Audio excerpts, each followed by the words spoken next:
liebe Hausbauhelden, in unserer heutigen Haustour zeige ich euch ein Massivhaus für Familien, die preiswert ein Haus bauen wollen, aber nur überschaubar Eigenleistung und viel Service haben wollen. Denn bei der aktuellen Preis- und Zinsentwicklung fragen ganz viele von euch immer nach kostengünstigen Häusern.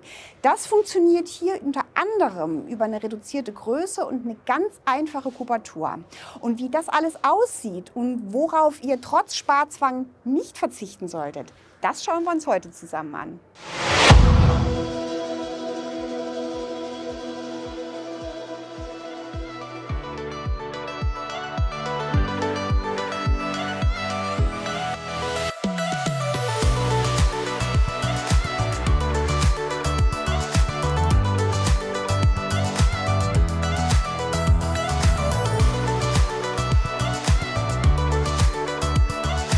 Wir stehen jetzt hier auf der Terrassenseite. Das Haus steht hier tatsächlich schon länger. Es ist sozusagen der Verkaufsschlager, der jetzt letztes Jahr noch mal neu renoviert worden ist. Ich zeige euch auch, was neu gemacht worden ist. Und wir sehen jetzt mal von den Außenmaßen relativ kompakt 9,33 m x 9,95 m, also fast quadratischer Grundriss. 42 Grad geneigtes Satteldach, also relativ steil. Wir haben jetzt hier neu eine 7,6 Kilowatt Peak Photovoltaikanlage drauf. Innen gibt es auch einen Speicher. Statt Gastherme ist jetzt eine elektrische Wärmepumpenheizung drin. Da zeige ich euch gleich das Außengerät. Und eine Fußbodenheizung ist reingekommen. Wir haben hier schon relativ große Dachüberstände, das heißt auf der Giebelseite sind es 30 cm, hier sind es 50 bzw. unten dieses Kastengesims, das sind dann fast 70 cm, die ich hier schon überdacht habe. Ihr werdet gleich sehen, auf der Eingangsseite reicht das schon, um da trockenen Fußes reinzukommen. Es ist eine ganz einfache Kubatur, es gibt keine Gauben, keine Erker, keine Vordächer, keine Anbauelemente. Ihr habt gesehen, ein Dachflächenfenster haben wir drin. Ich sage euch nachher ein bisschen noch was zu den Einzelpreisen. Am Ende gibt es auch einen Gesamtpreis. Wir haben jetzt hier noch einen alten Wandaufbau, das heißt, die Wand insgesamt ist noch relativ dünn, nur 28 cm stark. Wenn das heute gebaut worden wäre oder jetzt gebaut worden würde mit neuer Bauleistungsbeschreibung, haben wir da ein Hochlochziegel, also ein Porotonmauerwerk, 17,5 plus 16 cm Wärmedämmverbundsystem außen drauf. Einfach eine weiße Putzfassade, das ist der Standard. Hier so ein Silikonharzputz mit 3 cm Körnung, weiß gestrichen. Ganz einfach, sieht man sich nicht leid dran. Und der Hersteller baut auch monolithische Wände, also ohne Wärmedämmverbundsystem. Das ist dann einfach ein 36,5er Hochlochziegel. Hier sehen wir jetzt schon das Außengerät von dieser Luft-Wasser-Wärmepumpe. Das ist so ein Splitgerät, das heißt, hier hinter ist der Technikraum. Da schauen wir natürlich auch kurz rein. Und hier kommen wir jetzt schon auf die Eingangsseite. Ich habe euch eben diese Dachüberstände gezeigt. Diese Außengeschichten sind schon malerfertig im Standardpreis drin. Hier ist es jetzt Basaltgrau. Das gleiche gilt für die Fenster. Das sind jetzt zweifarbig folierte Kunststofffenster, innen weiß, außen auch Basaltgrau. Und da ist es eben so, Standard wäre auf beiden Seiten weiß und der Aufpreis für so eine Folierung bei so einem Haus sind etwa 1.500 bis knapp 2.000 €, wo ihr euch dann überlegen könnt, ob euch das wert ist, wenn ihr außen die grauen Fenster habt. Man sieht jetzt schon hier mit diesem Kastengesims und dieser etwa 70 cm breiten Dachuntersicht kommt man hier sehr gut hin, dass man auch trockenen Fußes ins Haus kommt. Schön ist natürlich die integrierte Beleuchtung. Auch das ist sicherlich kein Standard. Lohnt sich aber, dass man abends eben nicht im Dunkeln ins Haus laufen muss. Und wie es jetzt da drinnen nach dem Makeover aussieht, das schauen wir uns jetzt an.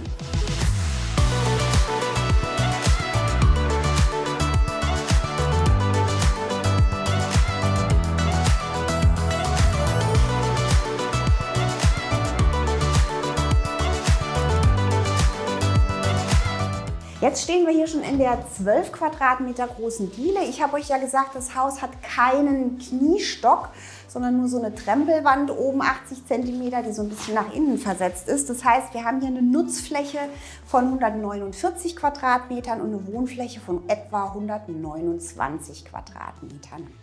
Von der lichten Raumhöhe haben wir jetzt hier noch etwa 2,47 Meter. Das reicht für so kleine Räume definitiv aus. Die Rohbauhöhe normalerweise bei dem Hersteller ist etwa 2,62 Meter. Je nachdem, was ihr für einen Fußbodenaufbau habt, kommt ihr dann auf jeden Fall so um die 2,50 Meter Lichtraumhöhe raus. 12 Quadratmeter Diele, es ist nicht eng, aber es wird schon schwierig hier mit einem Garderobenschrank. Das sieht man. Man kann natürlich jetzt hier so eine kleine offene Lösung machen wie im Musterhaus. Für einen Familienalltag braucht man in der Regel im Eingangsbereich ein bisschen mehr. Da gibt es jetzt zwei Möglichkeiten. Einmal gibt es hier rum einen Hauswirtschaftsraum, wo wir nachher reingucken. Da hätte man Platz für einen größeren Schuh- und Garderobenschrank. Und es gibt hier noch so ein kleines Beraterbüro. Also im Ernstfall wäre das dann wahrscheinlich keine Glastür. Und dann hat man hier nochmal 11 Quadratmeter. Das kann ein Gästezimmer, ein Homeoffice, ein zusätzliches Kinderzimmer sein. Oder eben auch nochmal so ein Hausarbeitsraum, wo man hier also wirklich einen großen Garderobenschrank und einen Schuhschrank hinstellen kann. Dann hat man eben auch aus dem Dielenbereich diesen ganzen Kram raus. Und das ist eigentlich eine sehr schöne und schlaue Sache. Es muss ja nicht immer alles im Eingangsbereich sein. Auf dem Boden haben wir jetzt hier eine sehr große Fliese. Das ist jetzt 90 mal 90. Das ist natürlich nicht Standard. Ich sage euch auch immer mal wieder was zu den Preisen. Bei dem Hersteller sind jetzt zum Beispiel Bodenplatte mit enthalten im Preis, Bodenbeläge in Küche, Diele, Bad, Haus, Wirtschaftsraum auch. Wohnräume, Schlafräume, Kinderzimmer ist der Bodenbelag nicht enthalten. Diese große Fliese wäre jetzt kein Standard. Standard ist 30 mal 60. Wenn ihr so eine größere Fliese haben wollt, ist das natürlich ein kleiner Aufpreis, weil die vor allen Dingen von der Verlegung aufwendiger sind. Also man braucht dann 2 Leute, der Verschnitt ist größer, die Bruchgefahr ist größer. Nur so für euch mal im Hinterkopf. Aber jetzt schauen wir erstmal weiter hier in die Wohnküche.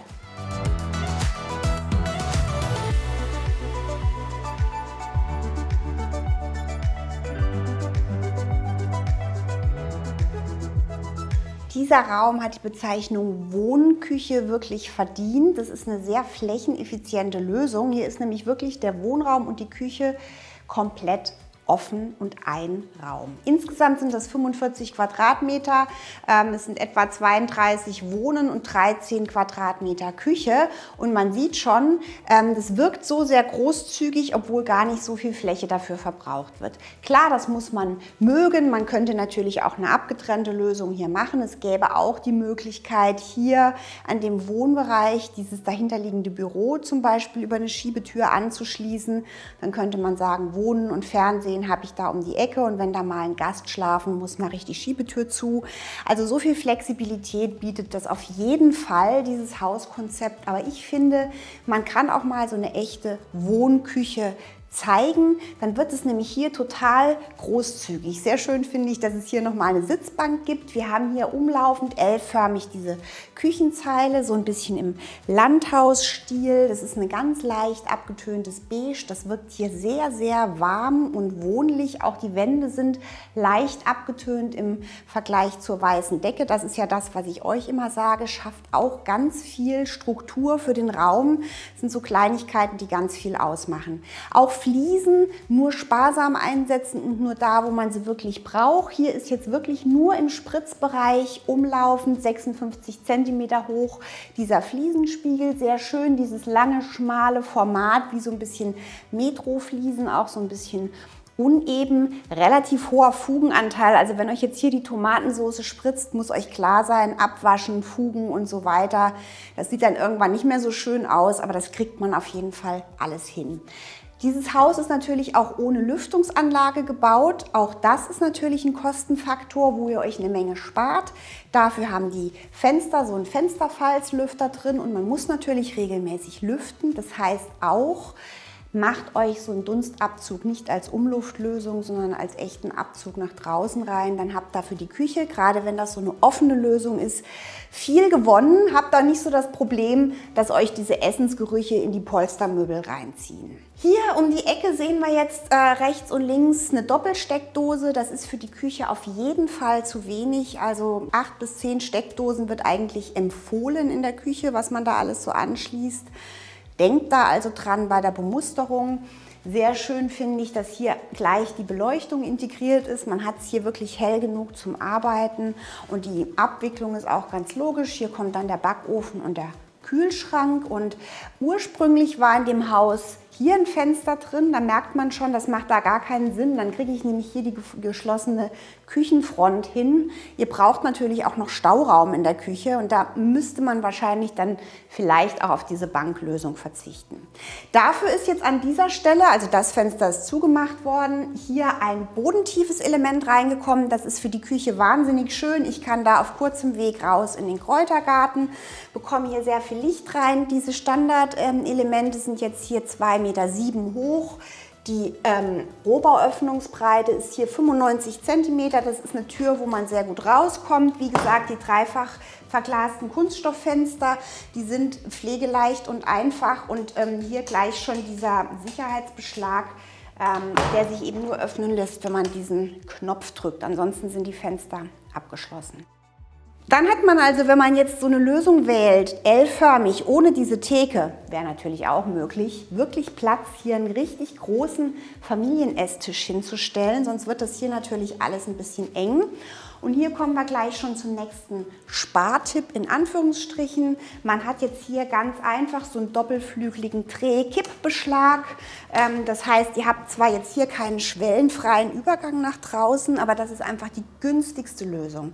Diese großen Hebeschiebetüren mit der flachen Schwelle, kosten einfach wahnsinnig viel Geld und mit so einem doppelflügeligen Element, das man im Sommer eben auch ganz aufmachen kann, hat man auch eine ganz tolle Anbindung an der Terrasse und es ist eben wesentlich günstiger. Rollläden sind jetzt hier im Musterhaus tatsächlich keine drin, auch oben nicht. Wäre aber beim Hersteller im Standard drin und zwar elektrische Rollläden. Also das ist dann nachher im Endpreis auch schon dabei und das hat natürlich im Wohnalltag dann auch wirklich Vorteile. Hier haben wir jetzt einfach auch die 2,7 Meter und zweimal diese 95 cm Flügel. Das reicht vollkommen aus. Und hier kommen wir jetzt in den Wohnbereich. Da sieht man schon dieses bodentiefe Element hier sogar zum Öffnen vor so einem Sofa. Muss man auch nicht haben, ne? Also man könnte dann zum Beispiel entweder hier eine Festverglasung reinmachen. Auch das spart nochmal Kosten. Nicht jedes Element muss sich öffnen lassen. Oder man macht hier sogar ein Element mit einer Brüstung rein, so wie da. Das ist jetzt die Standardbrüstungshöhe von 90 cm, ab Oberkante Fertigfußboden 90 cm. Da kann man dann auch wunderbar ein Sofa davor möblieren, ohne dass es da zu Kollisionen kommt. Und wie gesagt, hier die Wand ist natürlich klassischerweise jetzt gut, um den Fernseher aufzuhängen, wenn ihr da eine Schiebetür habt oder vielleicht in der Mitte so ein Wandsegment, wo man dann rechts und links vorbeigehen kann. Ist das schlau, falls ihr diesen Raum dahinter eben hier an dieses offene Raumgefüge anschließen wollt.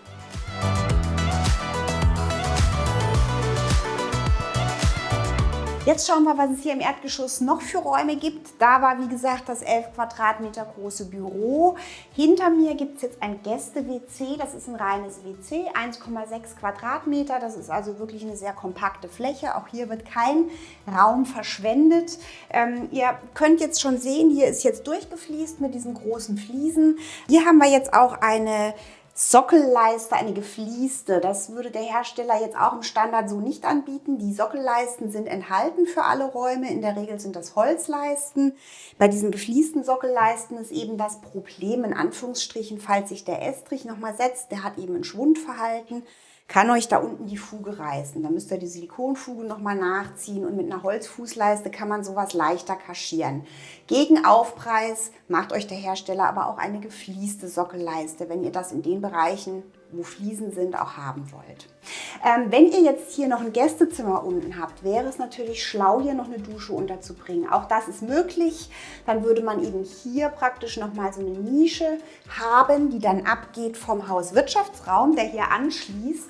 Und dann würde man da auch noch eine Dusche unterbringen. Dieser Hauswirtschaftsraum hat jetzt nur in Anführungsstrichen 7,3 Quadratmeter. Da würden dann natürlich noch mal etwa 1,5 Quadratmeter hier abgehen. Das macht aber nichts, weil so viel haben wir jetzt hier an Technik gar nicht drin. Ihr müsst euch natürlich dann überlegen, Waschmaschine und Trockner dann da hinten entsprechend die Anschlüsse planen. Hier haben wir jetzt praktisch einen Batteriespeicher und einen Wechselrichter für die Photovoltaik, was vom Dach runterkommt.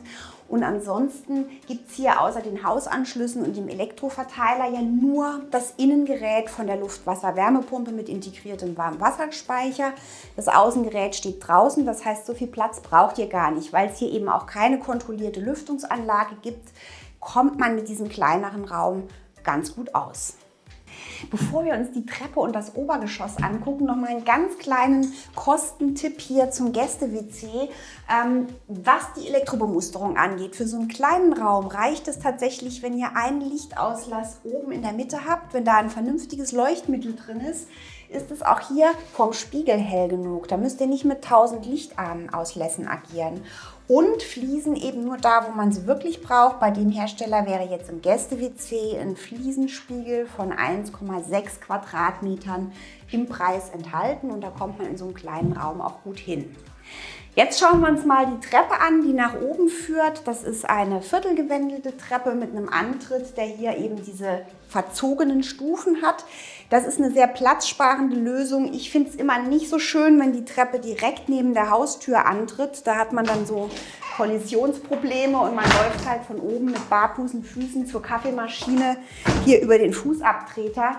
Aber man kann eben nicht alles haben. Das ist eine sehr platzsparende Lösung. Die Stufen sind auch teilweise offen und so ein bisschen unterschnitten. Das heißt, die überlappen sich um 3 cm, sodass das von der Stufenbreite ganz gut hinkommt, auch wenn man wirklich wenig Platz hat. Das ist hier so ein Pressmaterial, also mit so einer schmalen Wange. Dann ist hier so ein Stahl pulverbeschichtet und Edelstahl. Geländer dabei, Eiche-Handlauf. Ich habe gefragt, diese Eiche gekelkt und geölt ist wohl tatsächlich im Standard drin. Ansonsten sind im Standard Buche-Trittstufen in 100 verschiedenen Farben. Und diese Metallbeschläge, das ist natürlich nicht dabei. Das ist jetzt so eine Musterhausgeschichte. Wenn wir jetzt hier rumkommen, sehen wir schon, auch hier ist mit Beleuchtung ganz viel gemacht worden. Man hat hier nämlich schon so schöne Leuchten, das heißt, es ist hier hell. Die Wand ist auch ganz interessant beleuchtet mit dem Streiflicht. Und hier ist jetzt natürlich klassischerweise der Platz, wo man noch ein Dachflächenfenster machen könnte, damit da Tageslicht reinkommt. Ich habe noch mal etwa gefragt, was das so an Aufpreis kostet, je nach Region, nach Handwerkerkosten 1.500 bis 2.000 Euro für so ein zusätzliches Dachflächenfenster. Kommt natürlich darauf an, ob ihr Verschattung, Rollläden und so weiter noch haben wollt. An der Stelle kann man sich das überlegen, muss man aber nicht haben. Wir schauen uns jetzt gleich oben das Schlafzimmer an, da ist eins drin und an der Stelle sollte man auf keinen Fall drauf verzichten. Kommt mit hoch.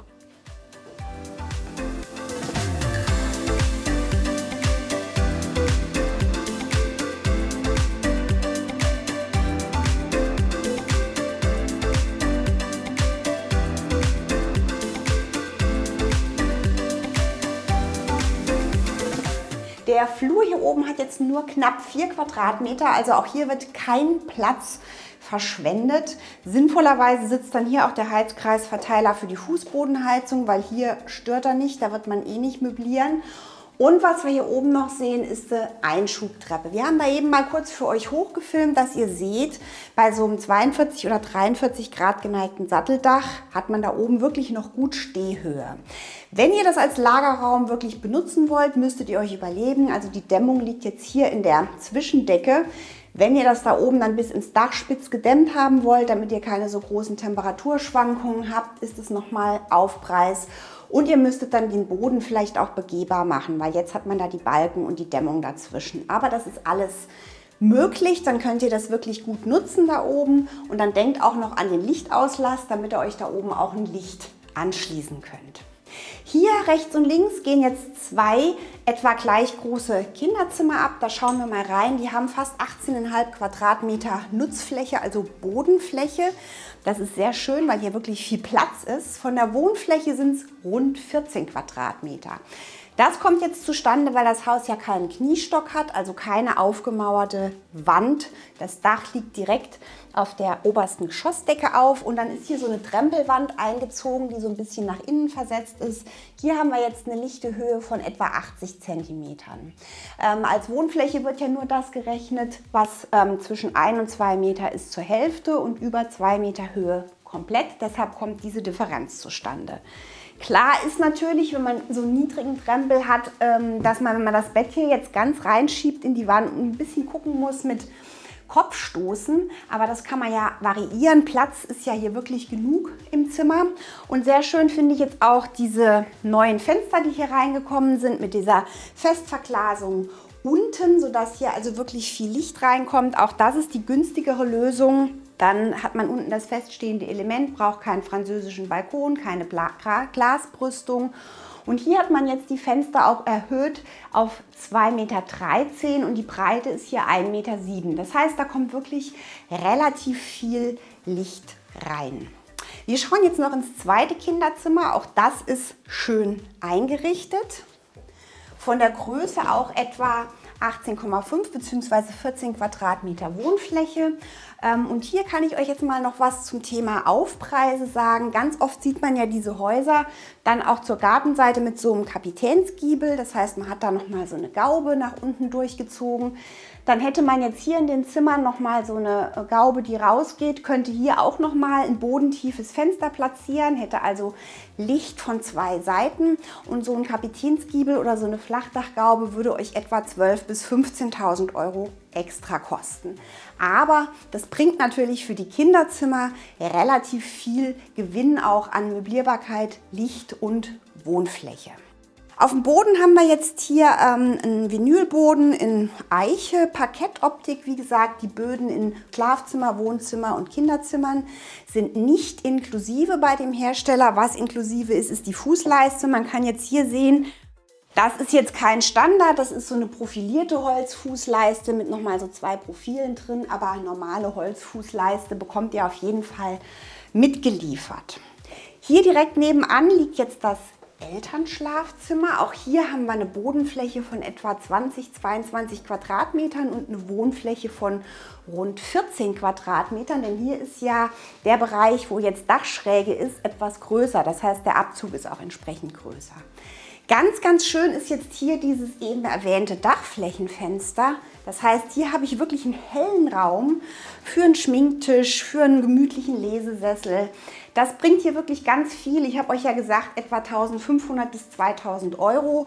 Hier ist es jetzt allerdings so, dass das Fenster nicht zu verschatten ist. Wenn ihr jetzt noch einen außenliegenden elektrischen Rollladen habt, wird es natürlich entsprechend teurer. Würde ich euch im Dach, im Schlafzimmer aber empfehlen, denn einmal ist natürlich die Verdunklung eine Sache, auch der sommerliche Wärmeschutz. Wenn euch da die Sonne drauf knallt und ihr schlaft hier, habt ihr natürlich im Sommer wirklich einen Gewinn, wenn das verdunkelbar ist und euch die Hitze nicht ins Schlafzimmer kommt. Trotzdem ansonsten dieser Raum sehr, sehr schön. Man könnte das natürlich auch so halb hoch abtrennen und hier eine Ankleide machen, aber das würde ich, glaube ich, gar nicht unbedingt empfehlen, weil ihr natürlich mit den Dachschrägen immer Probleme habt, so eine Ankleide sinnvoll zu möblieren. Deshalb ist auch hier schon eine ganz lange Wand durchgezogen. Hier ist jetzt diese Nische tatsächlich nur 50 cm tief. Wenn ihr jetzt hier durchgehend einen Schrank bauen wolltet, die sind ja in der Regel 60 tief, ist kein Problem, das passt auf jeden Fall. Es steht dann halt hier ein bisschen über, die Tür geht trotzdem auf. Dann könnt ihr diese komplette Nische hier nutzen und wichtig ist dann eben, dass hier auf jeden Fall dieses Element so platziert ist, dass ihr hier genug Platz habt, was ja hier locker gegeben ist, dass euch nicht der Schrank nachher vors Fenster läuft. Klar ist dann auch, ne, wenn ihr hier Steckdosen in der Wand habt, da kommt er dann nicht mehr dran. Also auch hier bei der Elektrobemusterung drauf achten. Jetzt haben wir hier oben noch das Familienbad, das wir uns jetzt gleich hier anschauen. Das liegt gegenüber vom Elternschlafzimmer und hat von der Wohnfläche etwa 9 Quadratmeter. Die Aufteilung ist jetzt hier recht ungewöhnlich. Jetzt ist hier mal so eine Wand, wo dann der Waschtisch dran ist. Das ist ja das einzige Bad hier im Haus. Da würde ich euch für eine Familie auf jeden Fall empfehlen, einen Doppelwaschtisch unterzubringen. Das heißt, die Wand ein bisschen länger, vielleicht ein bisschen weiter nach da versetzt, dann kriegt er hier auch einen Doppelwaschtisch rein.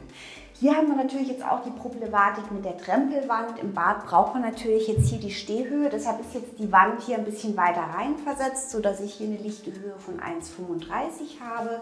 Das macht in dem Fall Sinn, weil da bräuchte ich ja für die Vorwandinstallation, für die Leitungen, die nach unten gehen, Platz und das verschwindet jetzt hier. Ganz witzig ist jetzt diese Nische fürs WC. Dann hat man da hinten nochmal so ein bisschen Stauraum und eine Sitzfläche hier neben der Wanne. Das ist wirklich sinnvoll und aus Platzgründen natürlich jetzt hier auch schon die abgerundete Wanne. Hier ganz witzig diese Fliesen in Glasbausteinoptik, die tauchen dann auch auf der Seite nochmal auf. Und da möchte ich euch jetzt was zum Thema Elektrobemusterung sagen, wo man nicht sparen sollte. In so einem Bad jetzt nur einen Lichtauslass in der Mitte zu haben und nichts überm Spiegel, würde ich sagen, funktioniert nicht. Außerdem hängt natürlich der Spiegel jetzt hier so hoch, also ich kann gerade so reingucken, ein Kind kann da nicht mehr reingucken. Wenn ihr so einen runden Spiegel übrigens an einer Glasabtrennung aufhängen wollt, was ich eine nette Idee finde, weil es dann dahinter hell ist, dran denken, dass ihr auch die Rückseite verkleiden müsst. Ihr könnt dann nachher mal rumgucken, da ist ein ganz lustiges Motiv drauf, sonst sieht man natürlich den Kleber und das ist von hinten nicht schön.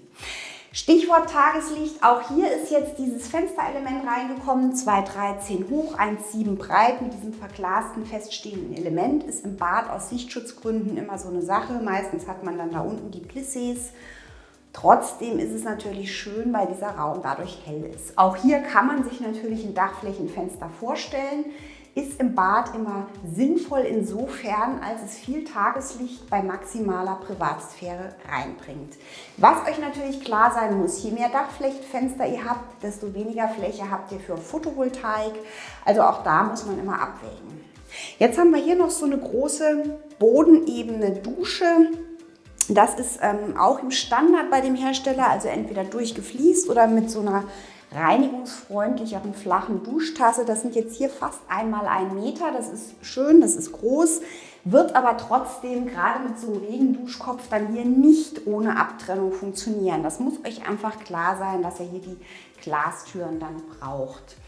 Fliesenformat haben wir hier 60 x 60. Wir haben ja unten gesagt, 30-60 ist Standard. Das lässt sich sicherlich mit einem moderaten Aufpreis umsetzen.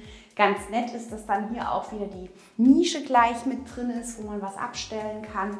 Auch hier wieder an der Rückwand die Glasbausteine. Und sicherlich könnt ihr euch überlegen für dieses Bad, ob ihr das ein bisschen anders einrichten wollt. Jedenfalls funktioniert es so sehr gut mit dieser vorgesetzten Trempelwand, dass man sich also auch in der Wanne nicht den Kopf stößt, wenn man aufsteht.